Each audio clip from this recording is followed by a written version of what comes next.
ആത്മബന്ധങ്ങൾക്ക് വിനീതമായ നമസ്കാരം. നമ്മുടെ മനസ്സ് ഈ ലോകവസ്തുക്കളിൽ ഭ്രമിച്ച് വേണ്ടതും വേണ്ടാത്തതും തിരിച്ചറിയാൻ കഴിയാതെ സത്യമായതിനെ അസത്യമായും അസത്യമായതിനെ സത്യമായും തെറ്റിദ്ധരിച്ച് അങ്ങനെ തെറ്റിദ്ധരിച്ച് കഴിയുന്ന വ്യക്തിത്വങ്ങൾക്ക് ഉണ്ടാകുന്ന അവസ്ഥയാണ് പറയുന്നത്. മോഹത്താൽ ഹൃദി മോദം മറയും ഭഗവത് ചിന്തകൾ വെടിയും കാഴ്ചക്കാരെന്നാകിലോ ഇഹ നാം കർത്തഭിമാനികളാകും. നമുക്ക് വന്നു ചേരുന്ന ഭവിഷ്യത്തുക്കൾ എന്തൊക്കെയാണ് എന്ന് വ്യക്തമാക്കി തരികയാണ്. മോഹത്താൽ ഹൃദി മോദം മറയും. മോഹം എന്നാൽ തെറ്റിദ്ധാരണ. ശരിയായത് തെറ്റാണ് എന്നും തെറ്റായത് ശരിയാണ് എന്നും സത്യമായതിനെ അസത്യമായും അസത്യമായതിനെ സത്യമായും നാം കാണുന്നതിനെ ആണ് മോഹം എന്ന് പറയുന്നത്. ആ മോഹം കൊണ്ട് നമ്മുടെ ഹൃദി മോദം മറയും. ഹൃദി എന്നാൽ ഹൃദയത്തിൽ, അതായത് നമ്മുടെ മനസ്സ് എന്ന് അവിടെ വേണമെങ്കിൽ പറയാം.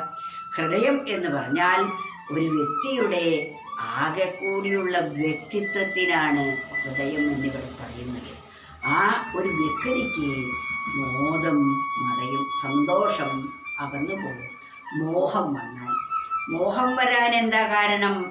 അഭിമാനം കൊണ്ട്. അഭിമാനത്തിന് എന്താ കാരണം?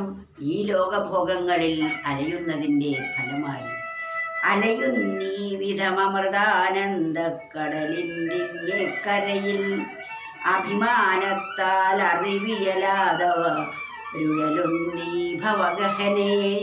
അഭിമാനം കൊണ്ട്, ഈ ദേഹത്തിലുള്ള അഭിമാനം കൊണ്ട് ഈ ദേഹമാകുന്ന ഉപാധിയിൽ കടന്ന് ഉഴലുകയാണ്. അമൃതാനന്ദത്തിൻ്റെ തൊട്ടടുത്തിരുന്നു കൊണ്ടാണ് ഈ ലോകഭോഗങ്ങളിൽ മാത്രം ഭ്രമിച്ച് ഇവയിൽ സുഖത്തെ തേടി മരുഭൂമിയിലെ മരീചിക പോലെ സുഖത്തിൻ്റെ തരിമ്പ് പോലും അനുഭവിക്കാൻ കഴിയാതെ ഉഴലുന്നത്. അതാണ് അലയുന്നീ വിധമമൃതാനന്ദ കടലിൻ്റെ കരയിൽ. അമൃതാനന്ദമാകുന്ന കടലിൻ്റെ ഇപ്പുറത്ത് തൊട്ടടുത്താണ് ഇരിക്കുന്നത്. എന്നിട്ടും അതിനെ അറിയാതെ അഭിമാനത്താൽ അറിവിയലാതവ രുഴലുന്നീ ഭവഗഹനേ. അഭിമാനം കൊണ്ട് ഇതൊന്നും ശരിയല്ല എന്ന് പറഞ്ഞ് അവർ ധരിച്ചത് മാത്രമാണ് ശരിയെന്ന് തെറ്റിദ്ധരിച്ച് മറ്റുള്ളതിനെയെല്ലാം നിന്ദിച്ചും പരിഹസിച്ചും കഴിയുന്നു. അവർ ഈ സംസാര സാഗരത്തിൽ കടന്ന് വട്ടം കറങ്ങിക്കൊണ്ടേയിരിക്കുന്നു. ഒരിക്കലും യാഥാർത്ഥ്യം എന്തെന്ന് അറിയാൻ അവർക്ക് സാധിക്കുന്നില്ല. അതാണ് അലയുന്നീ വിധമമൃതാനന്ദ കടലിൻ്റെ കരയിൽ.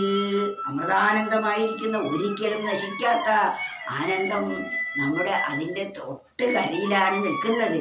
എന്നിട്ടും അതറിയാതെ ലോകം മുഴുവൻ ഉയർക്കൊണ്ടിരിക്കുന്നു. അലയുന്നീ വിധമമൃതാനന്ദ കടലിൻ്റെ കരയിൽ അഭിമാനത്താൽ അറിവില്ലാതവ രുഴലുന്നീ ഭവഗഹനേ.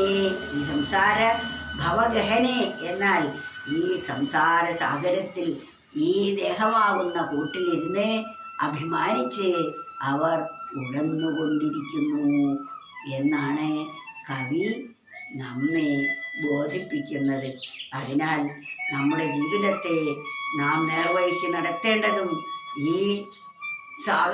അജ്ഞാനത്തിൽ നിന്നും, അജ്ഞാനമാകുന്ന കൂരിരുട്ടിൽ നിന്നും ജ്ഞാനമാകുന്ന വെളിച്ചത്തിലേക്ക് പ്രവേശിക്കേണ്ട കർത്തവ്യം നമ്മുടെ ഓരോരുത്തരുടേതുമാണ്.